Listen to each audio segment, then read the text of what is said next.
Friends, मैं doctor Vijay Yadav, आप लोग का स्वागत है हमारे केमिस्ट्री कॉन्सेप्ट के यूट्यूब चैनल पर और उम्मीद है आप सब लोग अच्छे होंगे। मैं पिछली क्लास में आप लोग को रेजोनेंस पढ़ाया था और उसी का सेम पैटर्न पर मतलब सेम टॉपिक कह सकते हैं, मीजोमेरिक इफेक्ट होता है या मीजोमेरिज्म होता है। तो मीजोमेरिक और रेजोनेंस लगभग एक ही जैसा होता है, थोड़ा सा माइन्यूट डिफरेंस होता है, तो उसको मैं आप लोग को बताऊँगा आज। और मीजोमेरिक क्या होता है ये हम लोग शुरू करते हैं।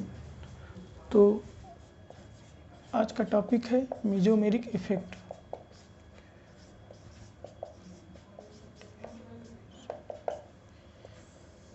देखिए, हम लोग रेजोनेंस में पढ़े थे कि रेजोनेंस में पाई कंजुगेशन मतलब पाई बॉन्ड के कंजुगेशन के साथ क्या होता है, positive charge, free radical, lone pair, negative charge या पाई बॉन्ड ही, मतलब इन तरह के पांचों कंजुगेशन जब रहता है तो रेजोनेंस कहलाता है।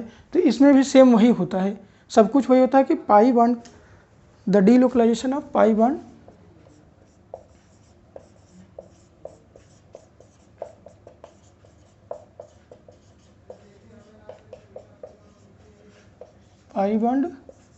विथ पहला पाई बॉन्ड के साथ पाई कंजुगेशन कर सकते हैं। तो पाई हो सकता है पाई पॉजिटिव चार्ज, पाई निगेटिव चार्ज,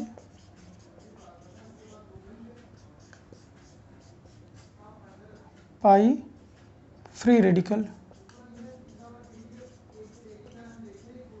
और पांचवा क्या है, पाई लोन पेयर के साथ, लोन पेयर इलेक्ट्रॉन के साथ। तो इस तरह के पांचों जब कंजुगेशन होंगे ना तो उसको भी हम मीजोमेरिक इफेक्ट कहेंगे। जैसे हम लोग इसी से वही था रेजोनेंस में, तो इसमें भी इस तरह से जैसे हम लोग देख सकते हैं।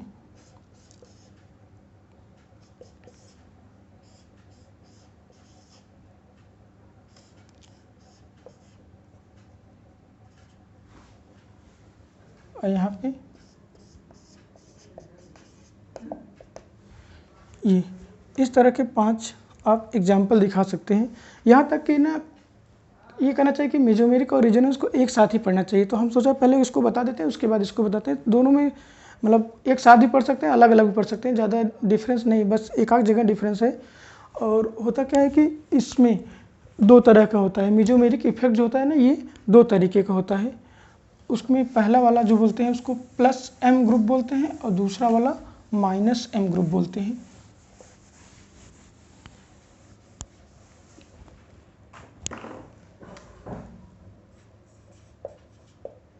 This is two types. पहला बोलते हैं प्लस एम ग्रुप। देखिए एग्जाम्पल मैं आपको दिखा देता हूँ। कोई भी ग्रुप, जैसे मान लीजिए कोई कार्बन की चेन है या तो एरोमेटिक रिंग है। जैसे एग्जाम्पल ग्रुप में हम लोग मान लेते हैं कि ये बेंजीन रिंग है, ठीक। इसमें कोई ग्रुप जी जुड़ा हुआ है किसी पोजीशन से, यहाँ तो एक ही है, आप कहीं जोड़ सकते हैं। जैसे मान लीजिए यहाँ पे ये कोई ग्रुप जुड़ा हुआ है जी। अगर यह इलेक्ट्रॉन बेंजीन रिंग की तरफ देता है, मतलब डोनेटिंग ग्रुप इसे बोलते हैं, तब जैसे ये अपना इलेक्ट्रॉन बेंजीन रिंग की तरफ देगा, तो इस तरह के ग्रुप को हम क्या बोलेंगे, इलेक्ट्रॉन डोनेटिंग ग्रुप या plus M group. Electron donating group और प्लस एम ग्रुप, ठीक। इस तरह के प्लस एम ग्रुप। इसी तरह हम लोग जब पढ़ेंगे आगे इंडक्टिव इफेक्ट पढ़ेंगे, उसमें प्लस आई और माइनस आई ग्रुप होते हैं, तो उसको भी मैं बताऊंगा। उसी से रिलेटेड भी यहाँ भी होते हैं, बस कुछ जगह अंतर होते हैं। कुछ ना प्लस एम होते हैं लेकिन मतलब वहाँ पर माइनस आई होते हैं, लेकिन यहाँ पे क्या होते हैं, प्लस एम होते हैं, और वहाँ पे माइनस आई वाले यहाँ पे माइनस एम होते हैं। तो इस तरह से डिफरेंस होता है थोड़ा बहुत, तो जहाँ जहाँ होगा मैं बता दूंगा। तो इस तरह के जो भी ग्रुप होंगे जो इलेक्ट्रॉन डेंसिटी कहाँ पे बेंजीन रिंग में बढ़ाएंगे, उसको हम बोलेंगे प्लस एम ग्रुप। जैसे एग्जाम्पल के रूप में अगर ये है कि कुछ ऑर्डर हम बना दे रहे हैं, जैसे NH2 का OH ग्रुप है,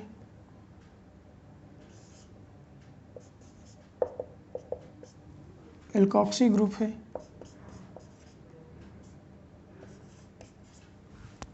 NHAC। NHAC का मतलब होता है NHCOCH3। AC को मतलब एसिटिल होता है, एसिटिल मतलब CH3CO ग्रुप, इसको क्या बोलेंगे, एसिटिल ग्रुप बोलेंगे। तो ये सबसे ज़्यादा +M पावर इसका होगा, O का, O- का, फिर NH2 का, फिर OH का, OR का, NHAC। इसी तरह और होते हैं, मतलब एक मैं आपको ऑर्डर दिखा दिया कि इस तरह से सबसे ज़्यादा इलेक्ट्रॉन डेंसिटी रिंग में ये वाला देगा, फिर ये देगा, फिर ये देगा, फिर ये देगा, फिर ये देगा। अब इसका इफेक्ट क्या पड़ता है रिंग पे, हम उसको अभी आगे बताएंगे आप लोग को। तो ये हो जाएगा। उसके बाद हम लोग दूसरा वाला ग्रुप पढ़ते हैं कि मतलब इसको क्या करता है, ये +M group electron density ring में बढ़ाता है, और -M क्या करेगा, इलेक्ट्रॉन डेंसिटी रिंग से अपनी तरफ खींचेगा। तो उसको हम लोग देखते हैं।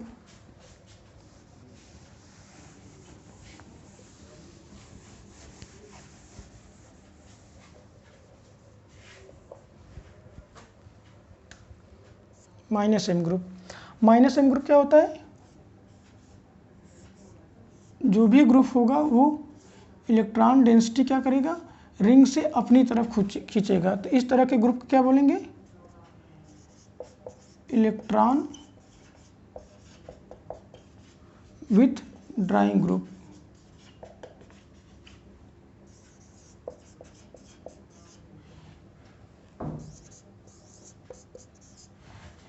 इस तरह के ग्रुप को क्या बोलेंगे, इलेक्ट्रॉन विथ ड्राइंग ग्रुप। जो इलेक्ट्रॉन डेंसिटी इस रिंग से अपनी तरफ खींचे उसको बोलेंगे electron with drawing group. Electron with drawing group को क्या बोलते हैं, -M ग्रुप। तो इस तरह के ग्रुप जैसे एग्जाम्पल के रूप में NO2, CN,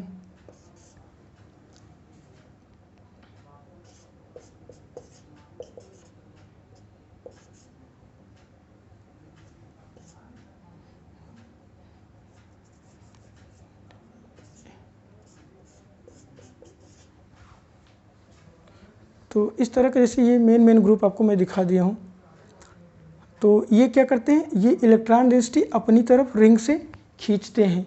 तो यहाँ पे रिंग में इलेक्ट्रॉन डेंसिटी को क्या कर देते हैं, घटा देते हैं। तो इसको बोलते हैं इलेक्ट्रॉन विथ ड्राइंग ग्रुप या -M ग्रुप। अब ये तो हो गया मेसोमेरिक इफेक्ट का क्या होता है और कितने तरह का होता है। तो उसमें दो हुए, -M और +M। तो दोनों हम लोग जान गए किस तरह का होता है। अब इसका इफेक्ट क्या होता है, अब देखिए थोड़ा सा डिफरेंस होता है जो रेजोनेंस और मेसोमेरिक में, तो हम लोग उसको बता देते हैं आप लोग को।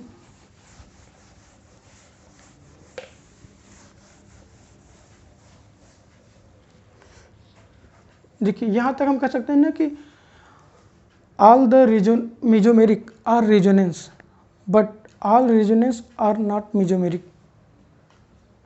मतलब जितने भी कंपाउंड अगर मेसोमेरिक शो कर रहे हैं तो वो रेजोनेंस शो करेंगे, बट सब रेजोनेंस वाले मेसोमेरिक नहीं शो करते। जैसे एग्जांपल के रूप में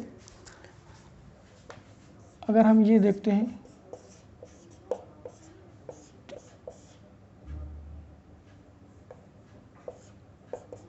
ये दोनों क्या है, ये रेजोनेंस और मेसोमेरिक दोनों शो कर रहा है, लेकिन अब मेसोमेरिक की कंडीशन होती है कि कम से कम 3 एटम होना चाहिए, 1 2 3 मिनिमम 3 होना चाहिए, तभी वो मेसोमेरिक शो करता है। अगर 3 से कम हुआ तो मेसोमेरिक नहीं शो करता है। लेकिन रेजोनेंस क्या होता है, 3 से कम होने पर भी शो करता है। एग्जाम्पल के रूप में जैसे हम लोग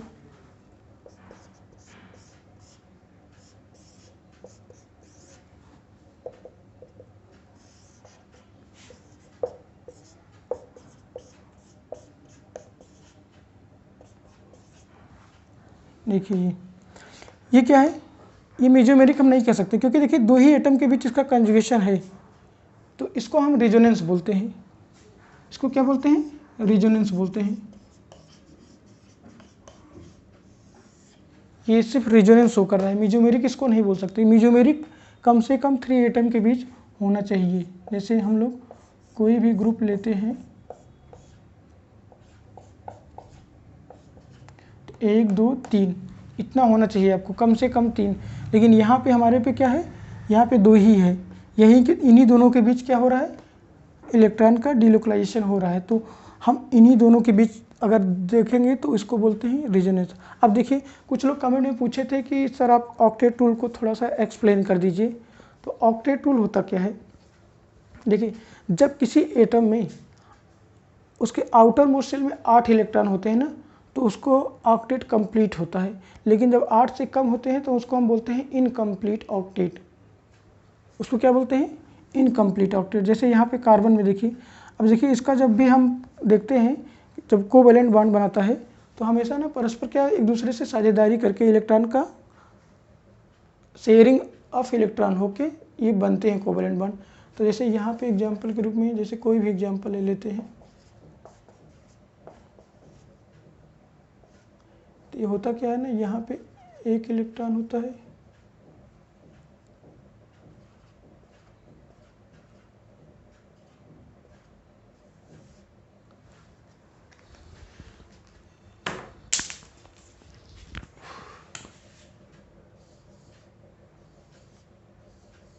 ये अब ये इसका दोनों इलेक्ट्रॉन मिलकर एक बॉन्ड बनाएगा, ये दोनों इलेक्ट्रॉन मिलकर एक बॉन्ड, ये दोनों इलेक्ट्रॉन मिलकर सब, मतलब इस तरह से 2 इलेक्ट्रॉन इसमें, 2 इलेक्ट्रॉन इसमें, 2 इलेक्ट्रॉन इसमें, 2 इलेक्ट्रॉन, टोटल कितने हो गए 8 इलेक्ट्रॉन। तो आउटर मोस्ट शेल में 8 इलेक्ट्रॉन है, तो इसका मतलब इस कार्बन का ऑक्टेट क्या है, कंप्लीट है। अगर यहाँ पे देखें हम तो यहाँ पे क्या है, अब देखिए 2 इलेक्ट्रॉन तो इसका हो जाएगा और 2 इलेक्ट्रॉन इसका और 2 इसका, तो इसका 6 इलेक्ट्रॉन है टोटल, बस 2 2 4 2 6। तो एक पॉजिटिव चार्ज होने की वजह से इसका क्या है, ऑक्टेट इनकम्प्लीट है। जबकि यहाँ पे ऑक्सीजन का देखेंगे तो ऑक्सीजन का ऑक्टेट कंप्लीट है, क्योंकि देखिए 2 लोन पेयर है तो 4 इलेक्ट्रॉन ऐसे हो गया, 2 इस बॉन्ड का 2 इस बॉन्ड का, टोटल 8 हो गया।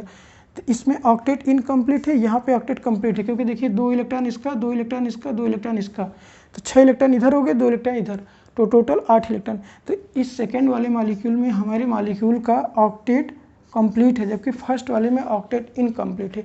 रेजोनेंस में बताया था कि जो भी 2 मॉलिक्यूल अगर रेजोनेंस शो कर रहा है, अगर उसमें एक का ऑक्टेट कंप्लीट है, दूसरे का ऑक्टेट इनकम्प्लीट है, तो जिसका ऑक्टेट कंप्लीट है वो ज़्यादा स्टेबल होगा जो ऑक्टेट इनकम्प्लीट है उसकी तुलना में। तो यहाँ पे स्टेबिलिटी हम बता सकते हैं कि सेकेंड वाला मोर स्टेबल देन फर्स्ट।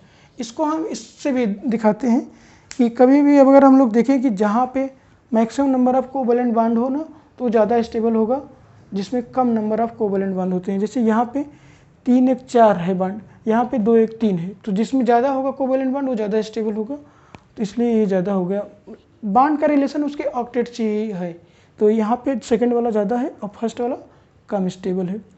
तो इस तरह से हम लोग इसको, बस यही माइनर डिफरेंस है कि जहाँ पे 2 इलेक्ट्रॉन 2 एटम के बीच अगर रेजोनेंस मतलब कंजुगेशन हो रहा है तो वो रेजोनेंस शो करेगा, अगर 2 से अधिक है ना तो वो रेजोनेंस हाइपर कंजुगेशन दोनों शो करेगा। मतलब जितना भी मतलब सभी रेजोनेंस वाले हाइपर कंजुगेटिव स्ट्रक्चर नहीं शो कर सकते, लेकिन जितने हाइपर कंजुगेटिव गलत बोल रहा हूँ मैं, मतलब मेसोमेरिक, और जितने भी मेसोमेरिक हैं सब रेजोनेंस शो कर सकते हैं। मेसोमेरिक वाला रेजोनेंस शो करेगा मगर रेजोनेंस वाला सब नहीं शो करता, तो इसलिए हम लोग कह सकते हैं कि ऑल द मेसोमेरिक कंपाउंड जो मतलब mesomeric group are resonance but all the resonance are not mesomeric. मतलब सभी रेजोनेंस शो करने वाले मेसोमेरिक नहीं शो कर सकते, मगर सभी मेसोमेरिक शो करने वाले रेजोनेंस शो कर सकते हैं। तो इतना ही डिफरेंस था। आगे हम लोग देखते हैं।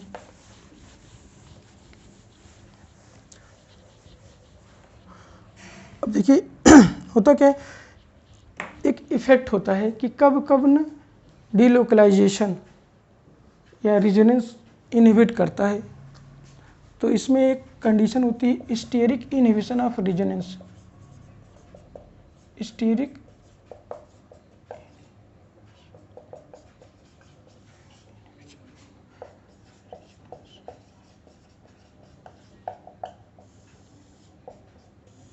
Stearic inhibition of resonance. देखिए स्टीयरिक इनहिबिशन ऑफ रेजोनेंस में होता क्या है, जैसे रेजोनेंस जब हम लोग पढ़ते हैं ना कि कहते हैं कि कोई भी मॉलिक्यूल प्लेनर, कोप्लेनर और नियरली कोप्लेनर होना चाहिए, तभी वो रेजोनेंस शो करेगा, अदरवाइज वो शो नहीं करता। लेकिन कभी कभी प्लेनरिटी होते हुए भी ना उसकी कुछ स्टीयरिक ग्रुप या बल्कि ग्रुप कह सकते हैं इसको, कोई बड़े ग्रुप जब उस पर अटैच हो जाते हैं ना तो उसकी प्लेनरिटी लॉस होने लगती है ड्यू टू, क्योंकि वो अपना इलेक्ट्रॉन ना उसकी हिंडर्ड यानी बड़े ग्रुप होने की वजह से डीलोकलाइजेशन रोक देता है। तो इसको हम बोलते हैं स्टीयरिक इनहिबिशन ऑफ रेजोनेंस। जैसे एग्जांपल के रूप में हम लोग देखते हैं ना,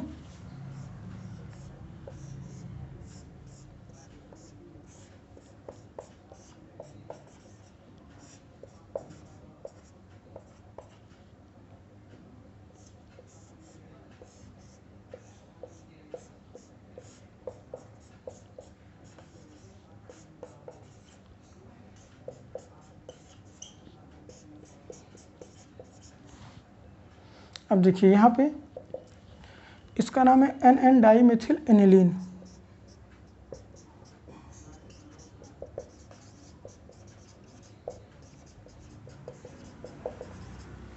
और इसका नाम है 1 2 3 4 5 6 नंबरिंग कर सकते हैं, यानी NN डाइमेथिल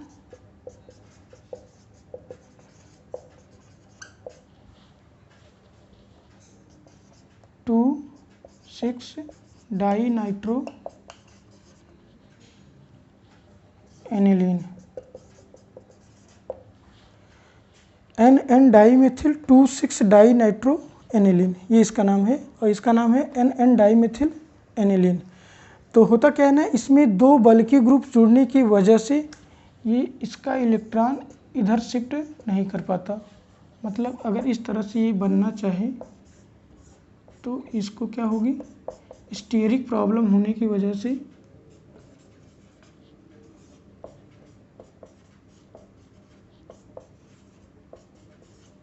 ये वाला नहीं हो पाता। लेकिन अगर इसी को हम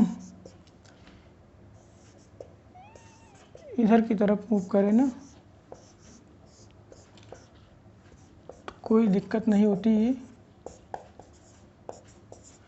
आराम से इलेक्ट्रॉन मूव करने लगता है। इसको हम नीचे भी ला सकते हैं।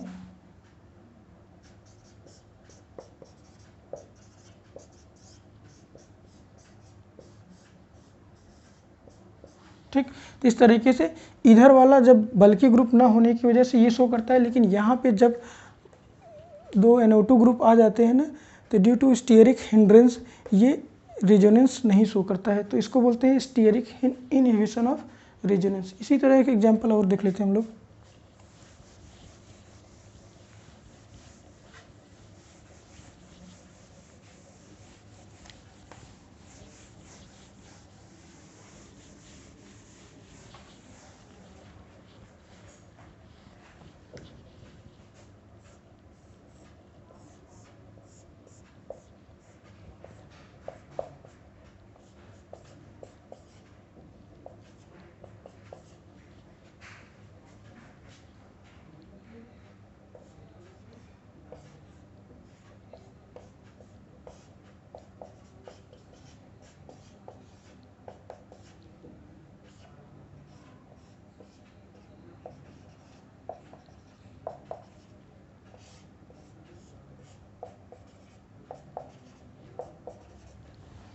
अब देखिए यहाँ पे ये पॉजिटिव चार्ज है, यहाँ पे दो बल्कि ग्रुप, दोनों ऑर्थो पे क्या है, टर्शियरी ब्यूटिल ग्रुप जुड़ गया है। तो टर्शियरी ब्यूटिल ग्रुप बहुत ही बल्कि ग्रुप होता है, आप लोग को पता ही होगा। तो इस वजह से ना ये बॉन्ड इधर शिफ्ट होने में प्रॉब्लम होती है, तो ये शिफ्ट नहीं हो पाता है। तो होने का जैसे जब होगा तो ये बनना चाहिए था इसको,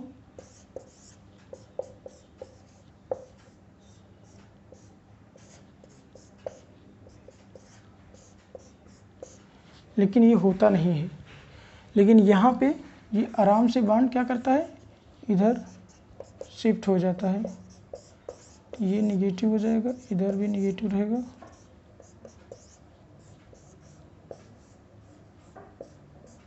और ये पॉजिटिव रहेगा। तो ये आराम से होता है क्योंकि यहाँ पे कोई भी बल्कि ग्रुप नहीं जुड़ा हुआ है, लेकिन यहाँ पे एक बल्कि ग्रुप, दो बल्कि ग्रुप लगने से ये स्टेरिक इनहिबिशन हो जाता है, जिसकी वजह से रेजोनेंस इसमें नहीं शो करता है। तो इस तरह से स्टेरिक प्रॉब्लम आती है रेजोनेंस शो करने में। अब हम लोग पढ़ते हैं एप्लीकेशन ऑफ मेसोमेरिक इफेक्ट।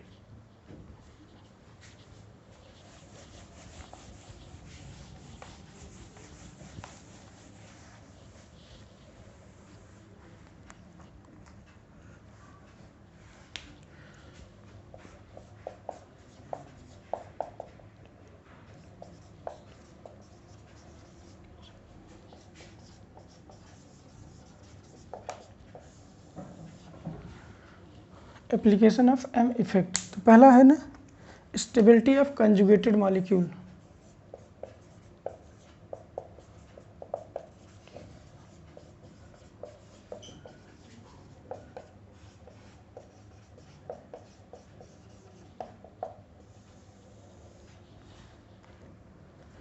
जैसे एग्जाम्पल के रूप में हम लोग देखते हैं,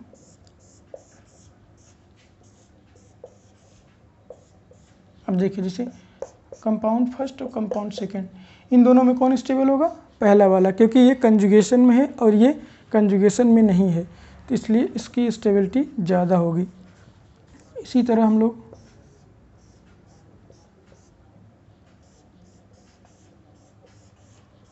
देखिए इसमें 3 पाई बॉन्ड इसमें भी है, 3 पाई बॉन्ड इसमें भी, ये भी कंजुगेशन में, ये भी कंजुगेशन में, लेकिन इसमें ज़्यादा स्टेबल कौन सा होगा? पहला वाला। क्यों? क्योंकि ये कंप्लीट कंजुगेशन में है और एरोमेटिक रिंग है, जबकि यहाँ पे कंप्लीट कंजुगेशन नहीं है। कंप्लीट कंजुगेशन का मतलब है सर्किल, जैसे इस तरह से हो जाएगा कि डबल सिंगल, मतलब कोई अंत ना हो जाएगी। इसका क्या होता है? देखिए double single double single double, उसके बाद क्या हो जाता है? बंद हो जाता है। लेकिन इसका क्या होता है? Double single double single double single double single, इस तरह से होता रहता है।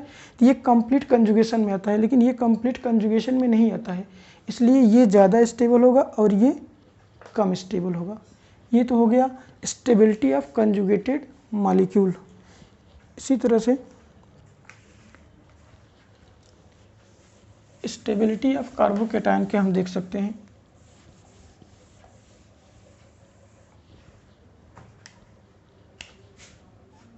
स्टेबिलिटी ऑफ कार्बोकैटायन,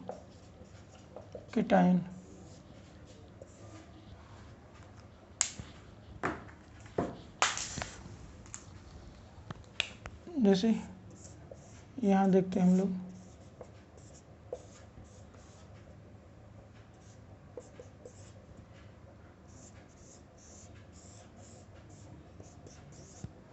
अब ये दोनों तरफ से होगा इसी तरीके से। और जैसे मान लीजिए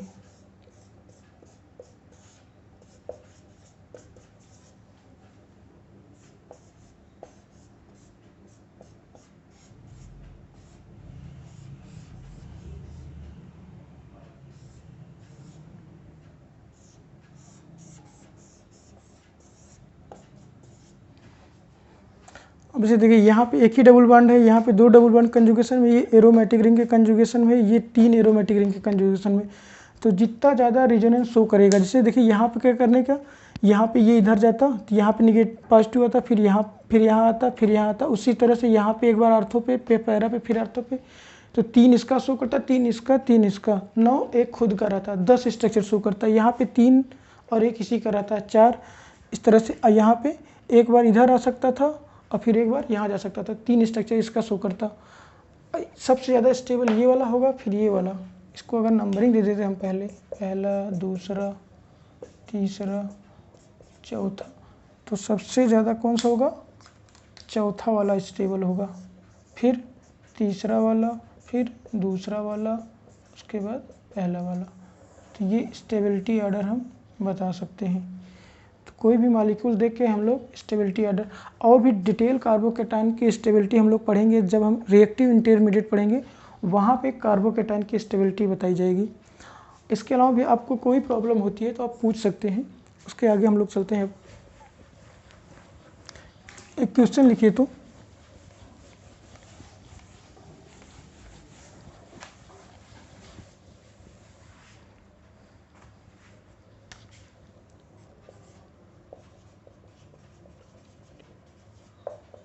arrange the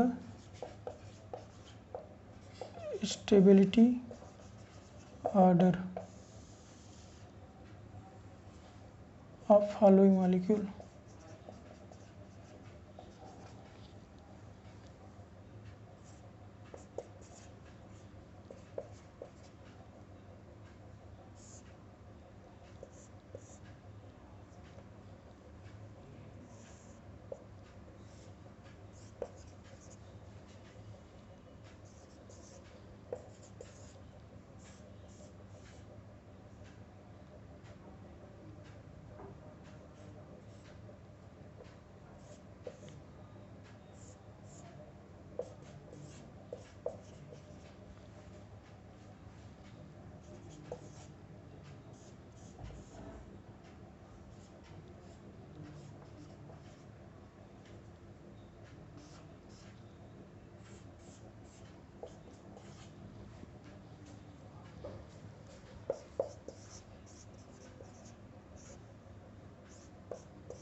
अब देखिए यहाँ पे हम लोग देख सकते हैं, देखिए यहाँ पे ये रेजोनेंस शो करेगा इसका स्ट्रक्चर, और ये हाइपर कंजुगेशन शो करेगा।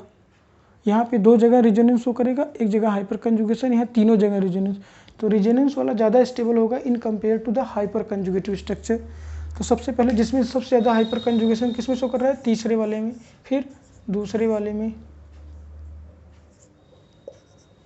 उसके बाद पहले वाले में, उसके बाद क्या करते हैं, ये चौथा वाला होगा। चौथा वाला सिर्फ हाइपर कंजुगेशन शो कर रहा है। ये इस तरह से इसकी स्टेबिलिटी ऑर्डर हो जाएगा। ये आप बना लीजिएगा। अब हम लोग पढ़ते हैं stability of benzyl carbocation. Benzyl carbocation के स्टेबिलिटी कौन कौन से ग्रुप हैं, +m और -m ग्रुप, जो स्टेबिलिटी को बढ़ाते या घटाते हैं, कैसे गवर्न करते हैं, इसको हम देखेंगे। तो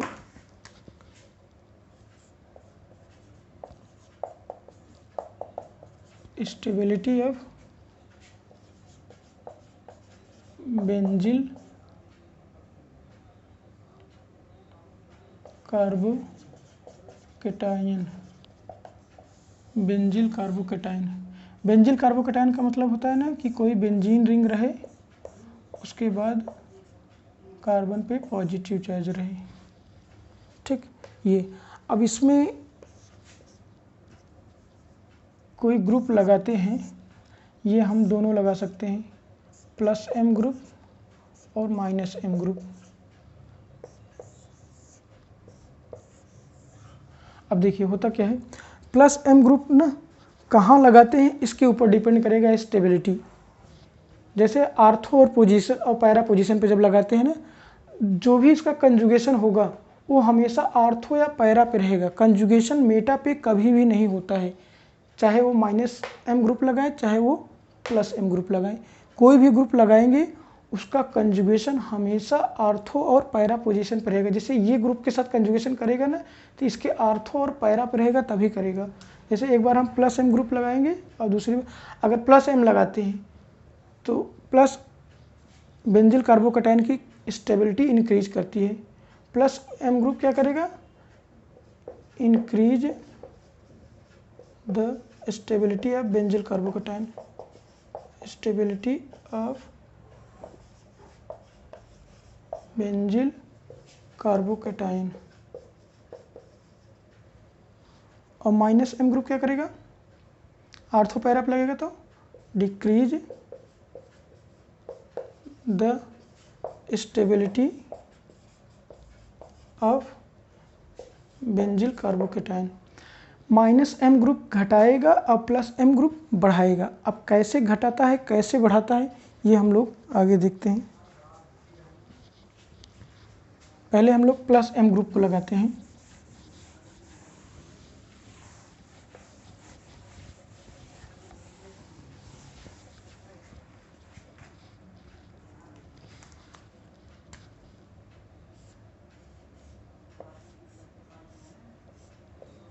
जैसे यहाँ देखिए ये CH2 पॉजिटिव है, अगर हम लोग यहाँ पे OMe ग्रुप लगा देते हैं। ये क्या है, +M ग्रुप है ना। तो ये क्या करेगा, ये अपना इलेक्ट्रॉन यहाँ देगा, ये इधर जाएगा, ये इधर जाएगा।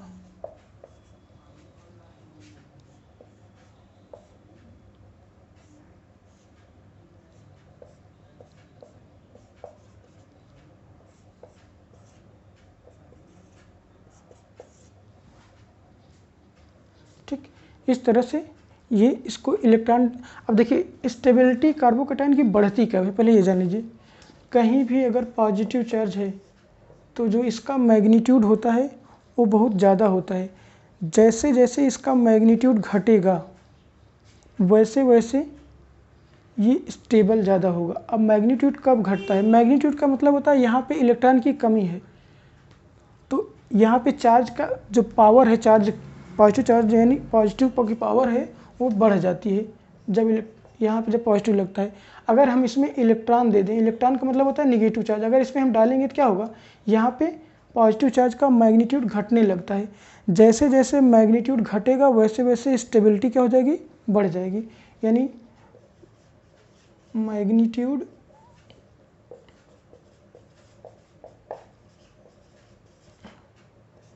Of positive charge decreases, stability of carbocation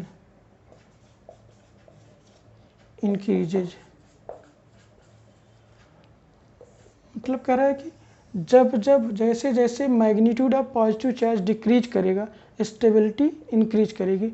अब स्टेबिलिटी इंक्रीज करने का मतलब उसके पास पॉजिटिव इलेक्ट्रॉन कौन देगा, इलेक्ट्रॉन डोनेटिंग ग्रुप यानी +M ग्रुप।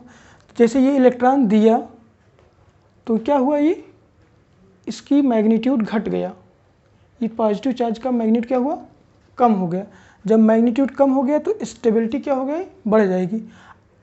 अगर यहाँ पे इससे कम पावर वाला ग्रुप अगर हम दे देते हैं जैसे NHAC,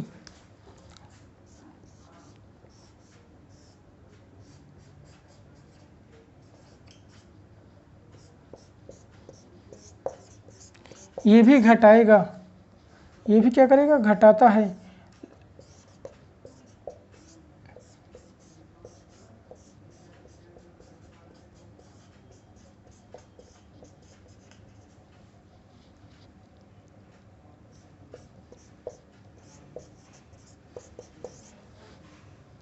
सॉरी, ये भी घटाता है लेकिन इसकी तुलना में ये कम घटाएगा। ये क्योंकि ये वीक +M ग्रुप है, हम लोग वही बनाए थे ना, वहाँ पे O निगेटिव सबसे ज़्यादा था, फिर OH था, सॉरी NH2 था, फिर OH था, फिर OR था, फिर NHAC था। तो सबसे ज़्यादा इलेक्ट्रॉन डेंसिटी O निगेटिव देगा यहाँ पे, उसके बाद NH2 देगा, फिर OH, फिर OR, इस तरह से ये ऑर्डर था। तो एक OMe लिए थे यानी OR एल्कोक्सी ग्रुप, यहाँ पे क्या है, इसको बोल देंगे methoxy group. Methoxy group electron density यहाँ पे जब कार्बन पे बढ़ाता है तो इसका मैग्नीट्यूड घट जाता है और स्टेबिलिटी बढ़ जाती है। जबकि इससे कम पावर है ये इसका +M पावर, तो ये इलेक्ट्रॉन डेंसिटी जो बढ़ाता है यहाँ पे उतनी पावर में नहीं बढ़ाता जितना OMe ग्रुप बढ़ाता है।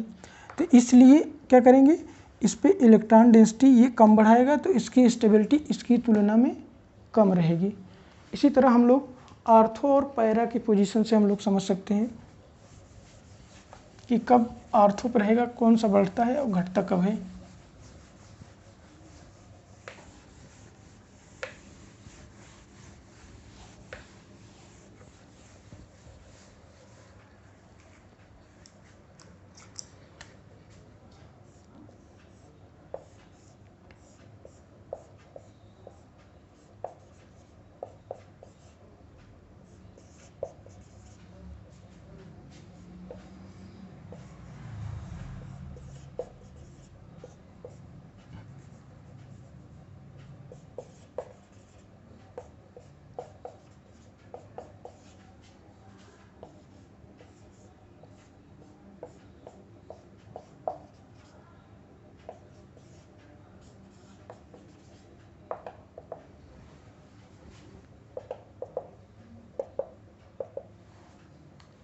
देखिए होता क्या है ना कि ये रेजोनेंस जो होता है ना वो डिस्टेंस पे डिपेंड नहीं करता, लेकिन इंडक्टिव इफेक्ट अभी हम आपको पढ़ाए नहीं है, इसके बाद वही पढ़ाएंगे।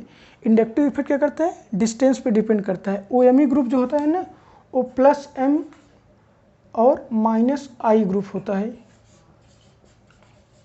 OMe ग्रुप क्या होता है, +M और -I ग्रुप होता है। -I का मतलब होता है कि इलेक्ट्रॉन अपनी तरफ खींचेगा, और +M का मतलब क्या होता है, इलेक्ट्रॉन डोनेट करेगा।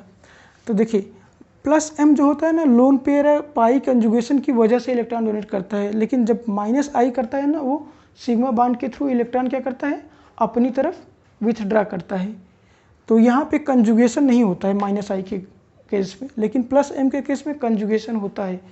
तो अगर -I के थ्रू हम देखेंगे ना तो ये हर जगह से इलेक्ट्रॉन खींचेगा, ये क्या करेगा, खींचेगा। लेकिन +M के थ्रू देखेंगे तो इलेक्ट्रॉन क्या करेगा, डोनेट करेगा। तो यहाँ पे अगर हम OMe ग्रुप है, अगर ये इलेक्ट्रॉन डेंसिटी इंक्रीज करता है, जैसे यहाँ पे देखिए इस तरह से, क्योंकि डिस्टेंस पे डिपेंड करता नहीं, चाहे आर्थो पे रहे चाहे पैरा पे रहे, हमेशा उतना ही क्या करेगा, इलेक्ट्रॉन डेंसिटी बढ़ाएगा कार्बन के पॉजिटिव चार्ज के ऊपर। लेकिन -I के थ्रू क्या करता है, ये इलेक्ट्रॉन खींचने लगता है, क्या करेगा, इलेक्ट्रॉन खींचेगा, यहाँ भी खींचेगा, यहाँ भी खींचेगा। तो जितना ज़्यादा दूर रहेगा ना उतना कम खींच पाएगा, क्योंकि -I ग्रुप या इंडक्टिव इफेक्ट ना डिस्टेंस पे डिपेंड करता है। तो ये सबसे नज़दीक है, उसके बाद ये सबसे दूर ये है कि -I का इफेक्ट इसके ऊपर बिल्कुल नहीं रहता, और यहाँ पे थोड़ा रहता है, सबसे ज़्यादा यहाँ पे रहता है। तो हम कह सकते हैं ना कि देखिए अब जो डोमिनेंट होता है वो क्या होता है, +M ग्रुप, यानी मेसोमेरिक डोमिनेंट करेगा इंडक्टिव इफेक्ट पे। तो जिसमें हम देखते हैं मेसोमेरिक शो कर रहा है वो सबसे ज़्यादा स्टेबल होगा। इन दोनों में देखते हैं स्टेबिलिटी इसकी तुलना में, तो ये दोनों ज़्यादा स्टेबल होंगे इसकी तुलना में। यानी दूसरा वाला कह सकते हैं, ये पहला है, ये दूसरा, ये तीसरा, यानी दूसरा वाला सबसे कम स्टेबल होगा, दूसरा वाला सबसे कम, क्योंकि ये इंडक्टिव इफेक्ट शो कर रहा है, मेसोमेरिक नहीं शो कर रहा है। -I के थ्रू इलेक्ट्रॉन खींचेगा। अब पहले और तीसरे में कौन ज़्यादा होगा, अब देखिए मेसोमेरिक में दोनों क्या है, इक्वल रूप से स्टेबलाइज कर रहे हैं, मेसोमेरिक में इक्वल रूप से, क्योंकि ये भी मेसोमेरिक शो करेगा, इलेक्ट्रॉन डेंसिटी बढ़ाएगा, ये भी, और इसमें डिस्टेंस पे डिपेंड करता नहीं। तो पहला और तीसरा इक्वल मेसोमेरिक शो करेगा। लेकिन -I देखेंगे ना तो ये -I के थ्रू घटा देता है, लेकिन ये नहीं घटाता है। तो सबसे ये घटा देगा तो थोड़ा स्टेबिलिटी जो भी बराबर थी ये माइनस के थ्रू घटा दिया, तो पहले की तुलना में तीसरा वाला थोड़ा सा कम स्टेबल हो जाएगा।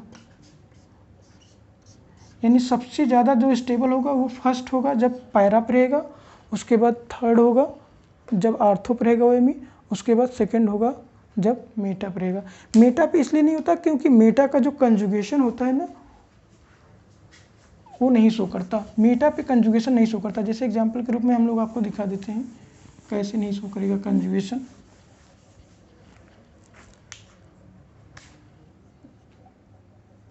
जब इसका इलेक्ट्रॉन हम यहाँ ले जाएंगे,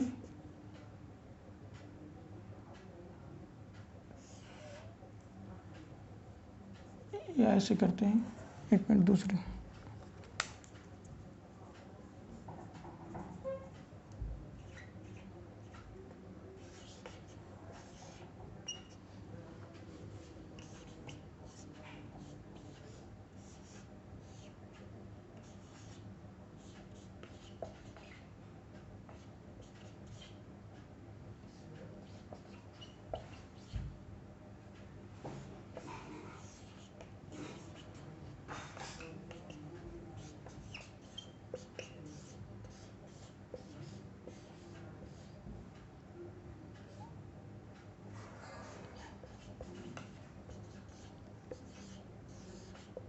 अब देखिए ये आने के बजाय ऊपर जाने के बजाय यहाँ चला जाता है, यानी कार्बन के पास उसका इलेक्ट्रॉन जाता ही नहीं। तो इसकी वजह से ये स्टेबिलिटी क्या हो जाती है, घट जाती है, क्योंकि ये कंजुगेशन में नहीं होता है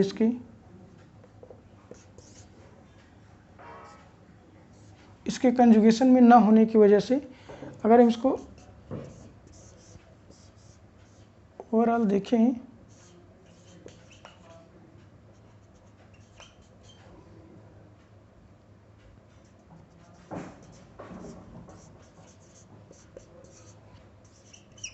माइनस